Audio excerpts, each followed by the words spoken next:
हम लोग residential status discuss कर रहे हैं, residential status and incidence of tax, जिसमें कि रेजिडेंशियल स्टेटस का पार्ट हमारा ओवर हो चुका है और इंसिडेंस ऑफ टैक्स के हम कुछ प्रैक्टिकल क्वेश्चंस कर रहे थे। आज हम एक और इलस्ट्रेशन करेंगे, इलस्ट्रेशन 18 ऑफ योर बुक।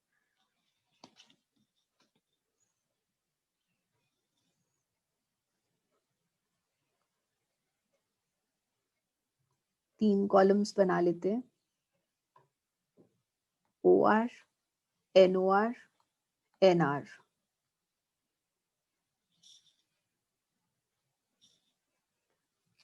और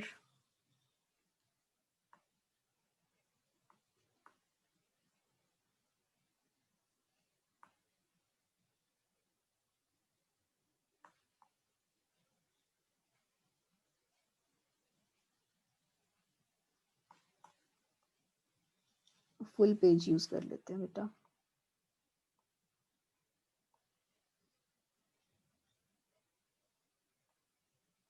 type of income, OR, NOR, NR।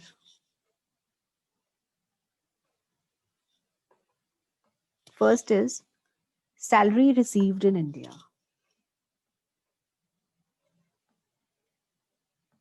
Salary received in India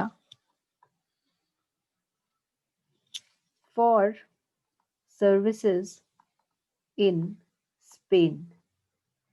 भाई आपने सर्विस कहाँ प्रोवाइड करी है? सर्विस स्पेन में प्रोवाइड करी है, लेकिन सैलरी रिसीव कहाँ हुई है? Received in India.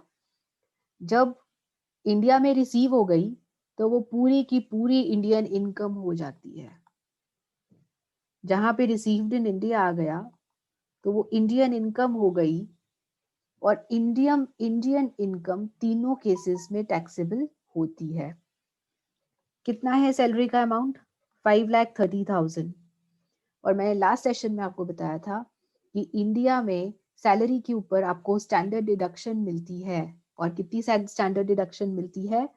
50,000। 50,000 की स्टैंडर्ड डिडक्शन मिलती है आपको सैलरी के हेड के अंडर। ये चीज आपको ध्यान रखनी है। तो आपको टैक्स किसके ऊपर पे करना है? 5,30,000 के ऊपर नहीं पे करना, आपको टैक्स पे करना है 4,80,000 के ऊपर, क्योंकि इंडिया में रिसीव हुई। So this is Indian income, and Indian income के ऊपर तीनों केसेस में टैक्स लगता है। बिना सोचे तीनों केसेस में टैक्स लगा दो। Second is income from house property. House property से इनकम आई, और हाउस प्रॉपर्टी कहां पर है? इटली में। इटली में है 60% रिसीव्ड इन इंडिया। देख रहे हैं आप ट्विस्ट? 60% received in India. तो जितनी भी आपकी इनकम है उसका 60% जो इंडिया में रिसीव हुआ, 60% तो पूरी की पूरी इंडियन इनकम हो गई। जो 60% इंडियन इनकम है वो तो तीनों केसेस में टैक्सेबल हो जाएगी, और बाकी जो 40% है, क्योंकि वो इंडिया में रिसीव नहीं हुई और प्रॉपर्टी भी इंडिया में नहीं है, इटली में है, क्योंकि प्रॉपर्टी इटली में है तो ये फॉरेन इनकम है। आप इंडिया के रिसोर्सेज नहीं यूज कर रहे, आप बाहर के रिसोर्सेज यूज कर रहे हैं। ना ही आपको इंडिया में रिसीव हुई और ना ही आपने इंडिया के रिसोर्सेज यूज करे 40% के लिए। So this is your foreign income. और 60% इंडियन इनकम क्यों है? क्योंकि 60% आपको इंडिया में रिसीव हुई है। चाहे आपने रिसोर्सेज इंडिया के यूज नहीं किए, लेकिन क्योंकि आपने इंडिया में रिसीव कर ली तो वो आपकी इंडियन इनकम हो जाएगी। तो इंडियन इनकम तो तीनों केसेस में टैक्सेबल है, और जो फॉरेन इनकम होती है वो OR के केस में टैक्सेबल होती है, NR के केस में टैक्सेबल नहीं होती, और NOR के केस में आपको सोचना पड़ता है। NOR के केस में सिर्फ एक फॉरेन इनकम टैक्सेबल होती है, बिजनेस कंट्रोल्ड फ्रॉम इंडिया। क्या ये बिजनेस कंट्रोल्ड फ्रॉम इंडिया है? नहीं, तो ये यहाँ पर टैक्सेबल नहीं होगी। भाई ये पॉइंट ही सबसे इंपॉर्टेंट होता है। एनओआर के केस में आपको दिमाग लगाना पड़ता है। अगर एक बार आप इंडियन इनकम के कैटेगरी में आ गए तो बिना सोचे तीनों में टैक्सेबल कर दीजिए। इंडियन इनकम तीनों में टैक्सेबल, लेकिन जहां पे फॉरेन इनकम की बात है वहां पर आपको ओआर के केस में, एनओआर के केस में सोचने की जरूरत नहीं, क्योंकि फॉरेन इनकम्स एनआर में टैक्सेबल नहीं होती, ओआर में हमेशा टैक्सेबल होती हैं। और एनओआर के केस में सिर्फ एक फॉरेन इनकम टैक्सेबल होती है, that is business controlled from India. So क्या अमाउंट है? अमाउंट है आपका टोटल 2 लाख। 2 लाख का 60% कितना हुआ? 1,20,000। 1,20,000 तीनों केसेस में टैक्सेबल कर दीजिए।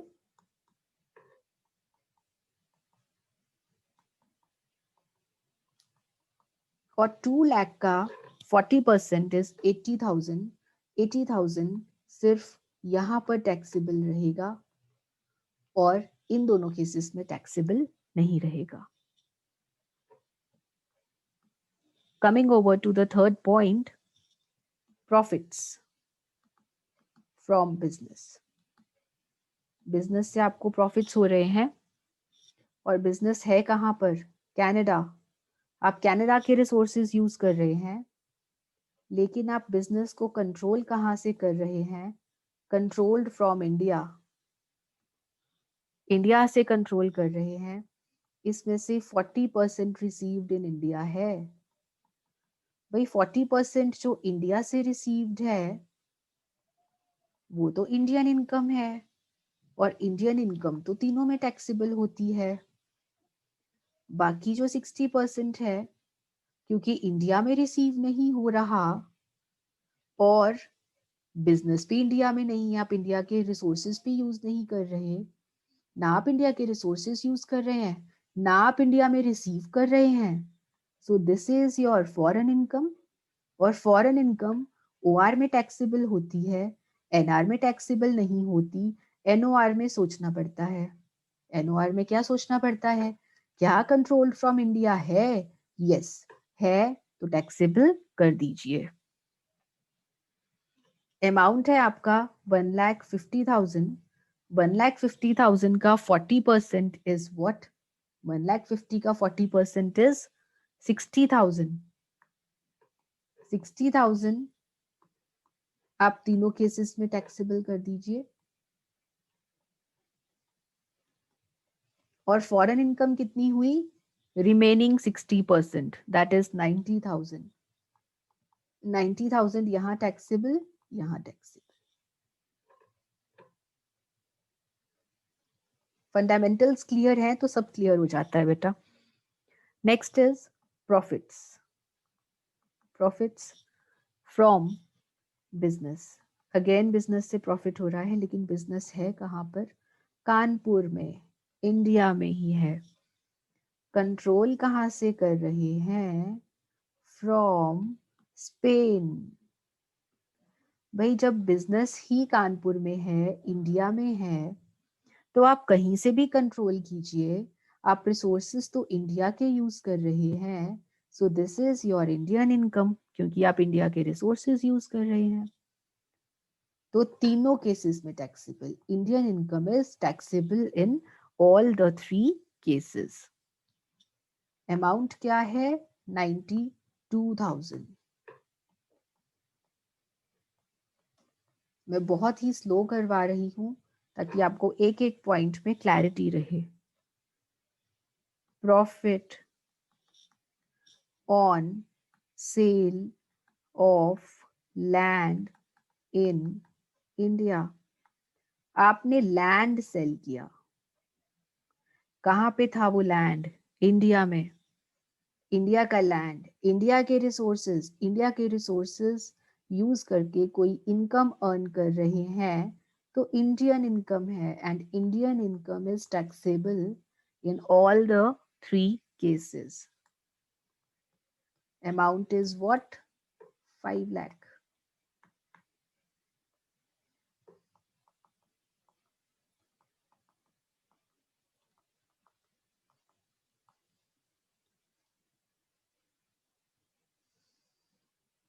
आगे आइए।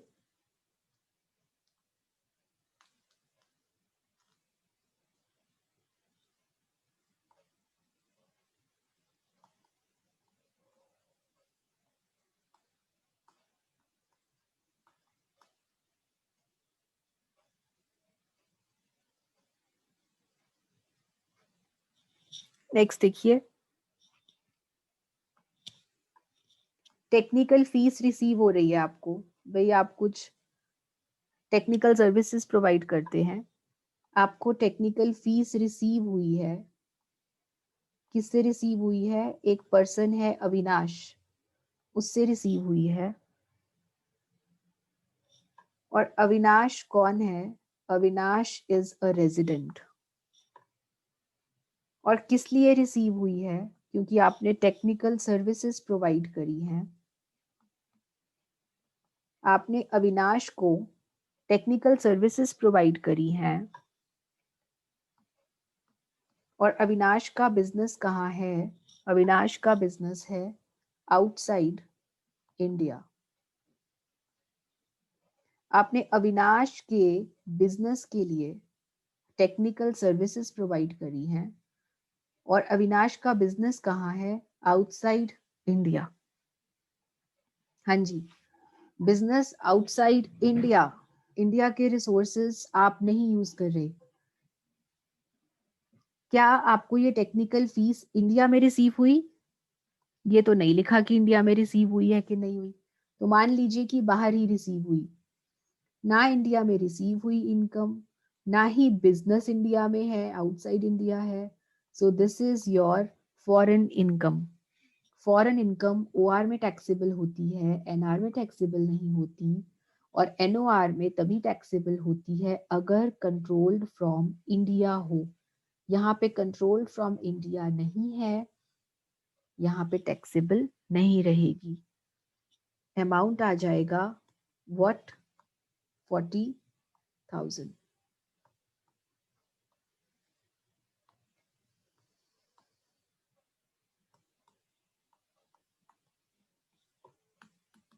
Next, profits from business in Spain. Business कहाँ है? स्पेन में है। Deposited in a bank there. और पैसा भी आप वहीं पे डिपॉजिट कर रहे हैं। बिजनेस भी बाहर, पैसा भी वहीं पे रिसीव हुआ आपको। हाँ जी, क्या हुई? Foreign income. क्या हुई? Foreign income. Yes ma'am. The business is controlled from India. The business is controlled from India. Business भी बाहर, रिसीव भी बाहर। फॉरेन इनकम, फॉरेन इनकम यहाँ टैक्सेबल नहीं। और एनओआर के केस में तभी टैक्सेबल जब कंट्रोल फ्रॉम इंडिया हो। सो यहाँ पर भी taxable. Okay, what's the amount? 1,32,000। एक वर्ड यहाँ पर लिखा है बेटा, इसको ध्यान से समझना। यहाँ पे ना ये लिखा है ₹56,000 remitted to India. Remitted to India, received नहीं है ये। दिस इज नॉट रिसीव्ड, ध्यान रखना। रिसीव्ड नहीं है, रिसीव्ड होता तो इंडियन इनकम होती। रेमिटेड टू इंडिया, रेमिटेड का मतलब वहां कमाकर वहां रिसीव करके आप इंडिया में सिर्फ भेज रहे हैं। आप इंडिया में सिर्फ भेज रहे हैं, आप इंडिया में रिसीव नहीं कर रहे। देखो, इंडिया में मिलना और इंडिया में भेजना दोनों में डिफरेंस है। तो यहाँ पे वर्ड रिसीव्ड नहीं है। अगर रिसीव्ड होता तो 56,000 इंडियन इनकम हो जाती आपकी, जबकि ऐसा नहीं है। ठीक है जी, तो रिसीव्ड और रेमिटेड में फर्क है। अगर यहाँ पर वर्ड होता रिसीव्ड तो 56,000 आपकी हो जाती इंडियन इनकम, और बाकी आपकी होती फॉरेन इनकम। लेकिन यहाँ पे पूरी की पूरी फॉरेन इनकम मानी जाएगी बिकॉज यहाँ पे वर्ड रिसीव्ड नहीं लिखा। Dividends, dividends received from Indian company है तो इंडियन इनकम, इंडियन कंपनी से रिसीव हो रहे हैं डिविडेंड्स, लेकिन हमने एक प्रोविजन करी थी जहां पे आपको डिविडेंड्स मिलते हैं इंडियन कंपनी से, वहां पे ये इनकम होती है एग्जेम्प्ट, इसके ऊपर कोई टैक्स नहीं लगता, ये सरकार ने आपको छूट दे रखी है। उसके बाद आप कर लेंगे इसका टोटल टैक्सेबल इनकम और यहाँ पे तीनों का टोटल लगा देंगे। So this is all in illustration 18। किसी को प्रॉब्लम है तो पूछ लीजिए, फिर आगे चलते हैं।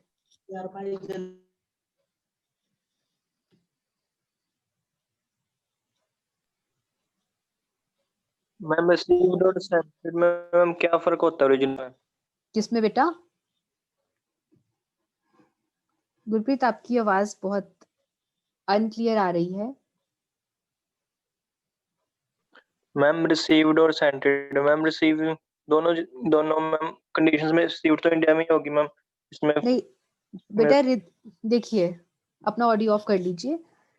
देखिए profits from business in Spain, business Spain में है और आपने उसको बैंक में वहीं पे डिपॉजिट किया है, दैट मींस आपको वहीं पे रिसीव हुई है इनकम। स्पेन में प्रॉफिट्स अर्न करके आपके स्पेन के बैंक अकाउंट में ही रिसीव हो गए हैं।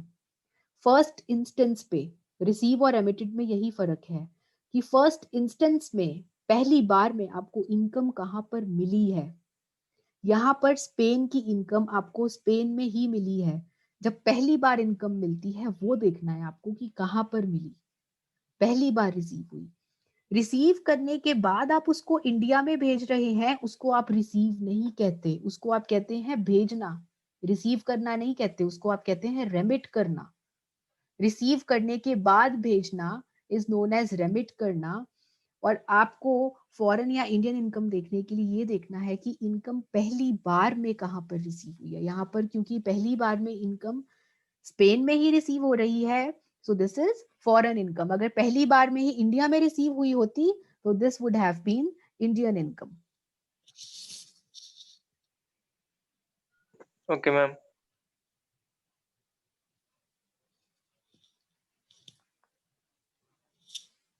मैम हाँ जी बच्चे बोलिए। मैम जो हम ये पूरा का पूरा बना रहे हैं, जैसे टाइप्स ऑफ इनकम पूरा हमने क्वेश्चन किया, तो ये इंडिया के बेस पे बना रहे हैं, इसमें नॉन रेजिडेंट का कोई लिंक नहीं है?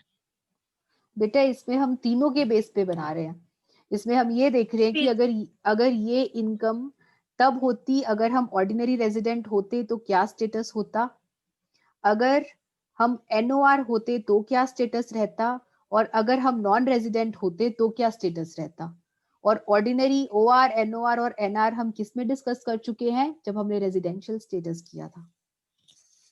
मैम जैसे यहाँ पे हर एक में, जैसे यहाँ फॉरेन इनकम है, पूरी की पूरी फॉरेन है, उसको हम ऑर्डिनरी रेजिडेंट में लिख रहे हैं, वो पूरी फॉरेन में, तो उसको नॉन रेजिडेंट में क्यों नहीं लिख रहे? बेटा नॉन रेजिडेंट के केस पे बेनिफिट दिया जाता है ना आपको। अगर आप ज्यादा टाइम इंडिया में स्पेंड कर रहे हैं, मैंने आपको जब रेजिडेंशियल स्टेटस डिस्कस किया था तो वहां पे मैंने आपको बताया था कि जो ऑर्डिनरी रेजिडेंट है उसके केस में मोस्टली इनकम टैक्सेबल होती हैं क्योंकि वो ज्यादातर इंडिया में रहा है। और नॉन रेजिडेंट के केस में क्योंकि वो ज्यादातर बाहर रहा है, इसलिए वहां पे हम उसको सिर्फ इंडियन इनकम्स ही टैक्सेबल करते हैं, उसकी फॉरेन इनकम्स के ऊपर टैक्स नहीं लगाते क्योंकि वो इंडिया में नहीं रहा ज्यादा। और नॉन ऑर्डिनरी रेजिडेंट के केस में क्योंकि वो कुछ टाइम इंडिया में रहा है, कुछ टाइम बाहर रहा है, बहुत ज्यादा बाहर नहीं रहा, इसलिए यहाँ पर इसको कुछ एडवांटेज दिया जाता है। वो क्या एडवांटेज दिया जाता है कि इंडियन इनकम तो इसकी पूरी टैक्सेबल होती है, लेकिन फॉरेन इनकम इसकी सिर्फ एक या दो इनकम्स हैं जो फॉरेन में टैक्सेबल होती हैं, अदरवाइज बाकी सारी की सारी इसके लिए छूट है एनओआर के केस में। सो सबसे ज्यादा डिसएडवांटेजियस पॉइंट पे ये होता है ओआर, क्योंकि इसके लिए दोनों तरह की इनकम्स टैक्सेबल होती हैं। और सबसे ज्यादा एडवांटेजियस पोजीशन पे रहता है एनआर, क्योंकि यहाँ पे सिर्फ इसकी इंडियन इनकम्स टैक्सेबल होती हैं और इन दोनों का मिडवे होता है NOR। Thank you ma'am. आप बस एक ये फंडामेंटल समझ लीजिए कि जब आप OR की बात कर रहे हैं तो वहां पर आपकी सारी की सारी इंडियन और फॉरेन इनकम्स टैक्सेबल रहती हैं।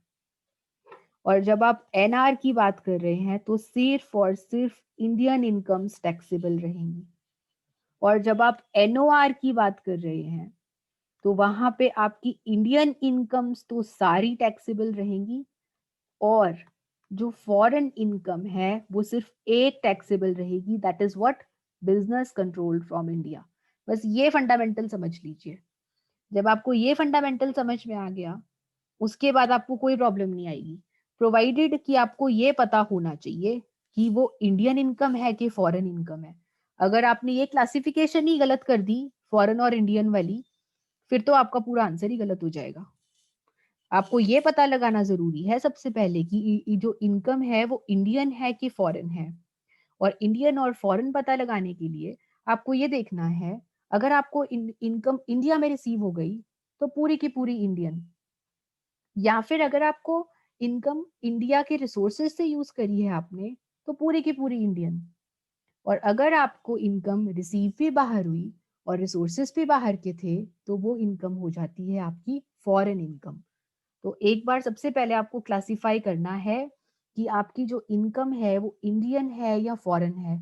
जब एक बार ये पता चल गया आपको, उसके बाद तो बस आपको ये देखना है, ये रूल है आपका, OR के केस में ऑल, NR के केस में ओनली इंडियन, NOR के केस में all Indian but one foreign, that's it.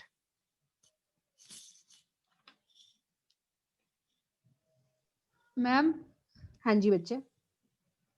Ma'am जो NR है, हाँ बेटा।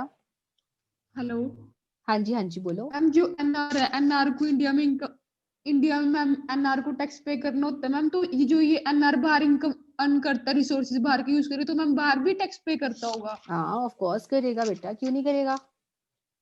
जो NR है अगर वो बाहर के कंट्री का रेजिडेंट है तो ठीक है वहां पे मैम। भी टैक्स पे करेगा।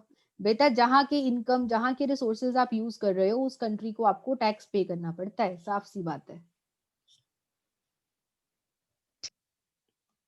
Then is your illustration 19.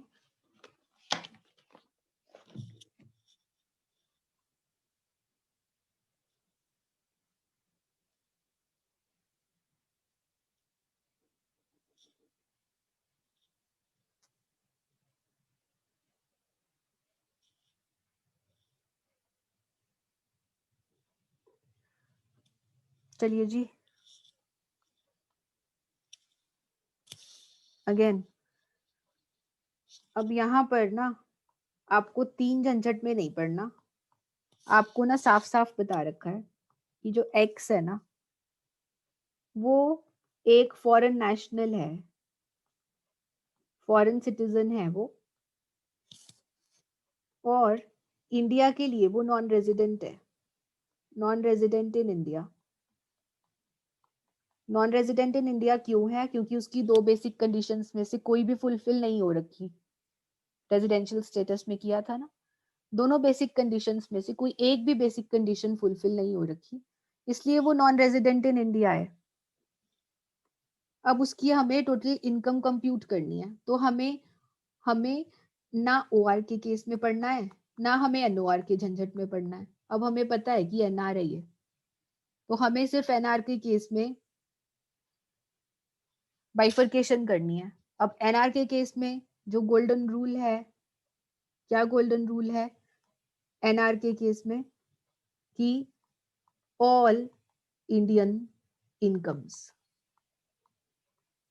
Yes tax लगेगा, और ऑल फॉरेन इनकम्स टैक्स नहीं लगेगा। ये गोल्डन रूल फॉलो करिए और देखिए कि क्या मैजिकली आप इस क्वेश्चन को अटेम्प्ट करते हैं। यहाँ पर हम लिखेंगे टाइप ऑफ इनकम और हमें सिर्फ NR की क्लासिफिकेशन करनी है, दैट्स इट, क्योंकि वो पर्सन NR है। First dividends received from foreign company. Hello ma'am, ma'am आपकी आवाज नहीं आ रही, बंद होगी मैम, आवाज आ रही। हाँ जी बेटा, क्या किसी को भी नहीं आ रही? आ रही है मैम। आती है, बस थोड़ी थोड़ी कट कट के आते हैं कभी कभी। बेटा आपके एरिया में कनेक्शन की थोड़ी प्रॉब्लम होगी, वहां चेक कीजिए। 40% रिसीव्ड इन इंडिया। भाई डिविडेंड जो कि रिसीव हुए हैं,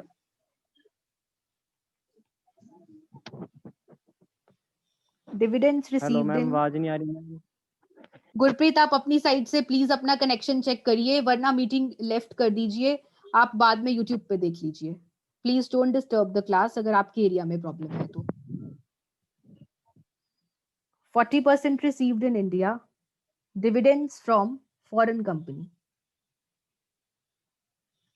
अब भाई फॉरेन कंपनी से इनकम आ रही है, तो ये इसमें से जो 60% है वो तो फॉरेन इनकम है, और 40% इनकम इंडियन इनकम क्यों बन गई? क्योंकि ये रिसीव्ड इन इंडिया है।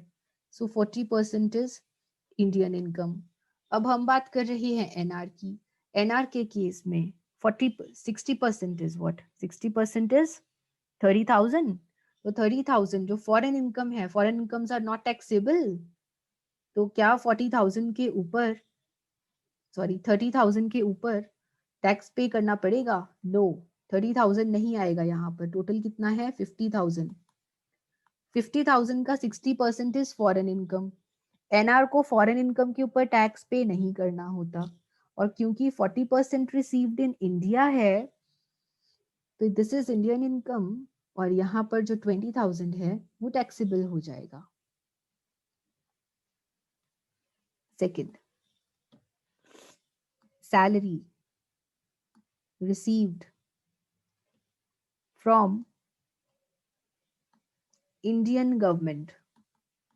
इंडियन गवर्नमेंट में ने सैलरी दी है, लेकिन कहाँ दी है? जापान में दी है। दी किसने है? इंडियन गवर्नमेंट ने। दैट मीन्स उसने सर्विसेज कहाँ प्रोवाइड करी हैं? इंडियन गवर्नमेंट को प्रोवाइड करी हैं। कहाँ जाकर? जापान में जाकर। उसको सैलरी कहाँ रिसीव हुई? जापान में रिसीव हुई, लेकिन उसको इंडियन गवर्नमेंट ने इनकम दी है, सैलरी इंडियन इनकम ने इंडियन गवर्नमेंट ने दी है। So this is Indian income, और इंडियन इनकम टैक्सेबल होती है। सैलरी का अमाउंट है आपका 4,22,000, और सैलरी में से क्या बताया था मैंने आपको कि सैलरी में से आपको मिलती है स्टैंडर्ड डिडक्शन 50,000 की।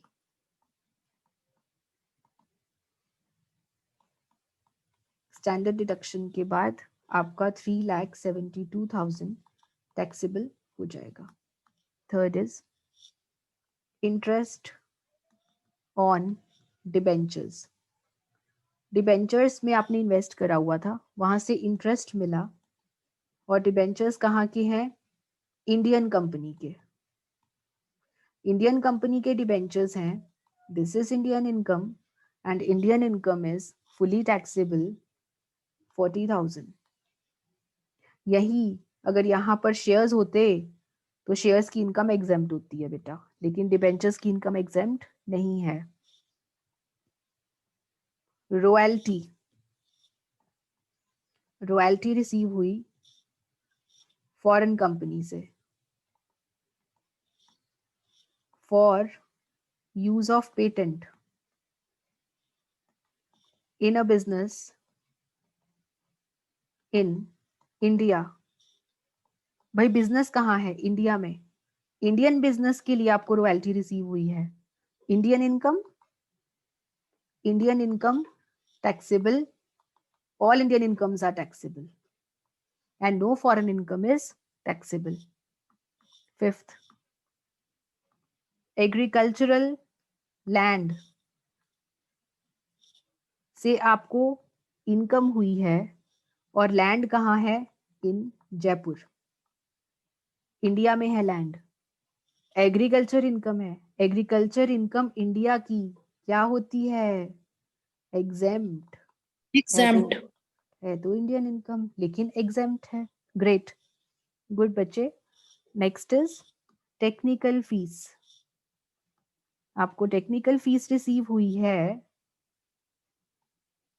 इंडियन कंपनी से,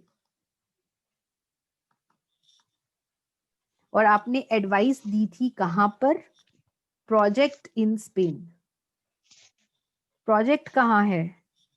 प्रोजेक्ट है स्पेन में। प्रोजेक्ट है स्पेन में, and technical fees received from Indian company. ये तो नहीं लिखा रिसीव्ड इन इंडिया, ये तो नहीं लिखा कि रिसीव्ड इन इंडिया। प्रोजेक्ट कहाँ है? स्पेन में है। स्पेन में प्रोजेक्ट है, this is foreign income, and foreign income is non taxable. यहाँ पे टैक्स नहीं लगेगा, और आप इसका टोटल कर लीजिए। This would be your total income NR के केस में। सो एनआर के केस में what's the golden rule? All Indian incomes are taxable, all foreign incomes are non-taxable. Any doubts?